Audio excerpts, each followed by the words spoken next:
Hey, sports fans, Athletics Chat 53, Epilogue, short and sweet. Sha'Carri Richardson went over to Gateshead Diamond League, the first meet of the season, competed in the 100 with a 3 meter per second headwind, rain, cold, all that fun stuff, and Dina Asher-Smith in the shape of her life, and lost Dina Asher-Smith. A brilliant race, an exciting race. What Sha'Carri should be applauded for was answering all the questions, not one, not two, not three, but all the questions from the British media in her multiple pressers in Gateshead. In case you haven't been to a press conference in the UK, British media are some of the best educated on our sport. Wonderful, dear friends. We have spirited disagreements and spirited conversations, but my big beef is if someone has tested positive for drugs, if someone's around drugs, they're called the drug cheat. And sometimes it's much more complicated than that. Our dear friends across the pond sometimes live in a glamour world where there's the good guys and the bad guys. Unfortunately, that is true, but there are some people who we will never catch who cheat. Like that happens in all of life. However, I do believe in freedom of the press.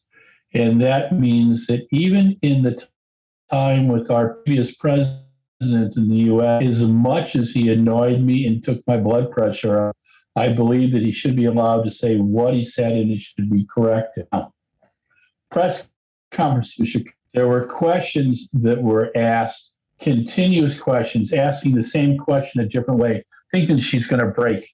You don't need a Nobel Prize in communications to understand that when a person hasn't answered something 1, 2, or 3 times, go on to the next question. You have a responsibility because you're trying to help the track fans, 85 million track fans in the UK, learn more about an athlete. And how are you doing that, calling their coach a drug cheat? I think it's just ludicrous. But on the other side, at a presser, if you're getting given handwritten questions because press can't be there, you need to represent them. And if 10 of the 20 questions are on drug cheats, you've got to ask a few of those. Do I think it's good for the sport? No. I think, quite frankly, track media around the world, we eat our young. And we're, as well as a good thing for the sport, sometimes we're a real pain in the butt for the sport. At a championship, why do you ask drug questions at a medal ceremony? Why not talk about the athletes who got there winning and stuff like that? There's enough times to ask about it. And I know because I've done it. I've written about it. I put my house and my professional career on the line because people were going to sue me. So I understand what it's like, and I defend freedom of speech to the end. So on one side, if your question isn't answered 2 or 3 times, go on to another question. That's 1. 2.